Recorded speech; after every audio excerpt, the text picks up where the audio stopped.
Hi friends, welcome back to Aisha's kitchen. ఈరోజు పొట్టు మినపప్పుతో చాలా టేస్టీగా హెల్తీగా ఉండే రాగి దోశ చేసుకుందాం. ఇప్పుడు ముందుగా 1 కప్పు పొట్టు మినపప్పును తీసుకొని క్లీన్ చేసుకోవాలి. క్లీన్ చేసుకున్నాక బాగా కడిగి రాత్రంతా నీటిలో నానబెట్టుకోవాలి.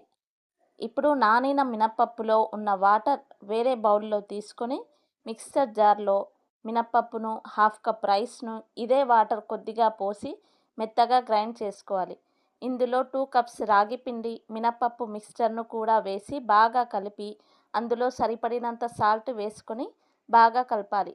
మనం మినపప్పు రాత్రంతా నానబెట్టి బ్యాటర్ని ముందుగానే ఫర్మెంటేషన్ పెట్టుకున్నాం కాబట్టి ఇందులో పెరుగు వేయాల్సిన అవసరం లేదు. వేడి తవ్వ మీద బ్యాటర్ వేసి పలుచగా స్ప్రెడ్ చేసుకొని కొద్దిగా ఆయిల్ వేసుకుందాం.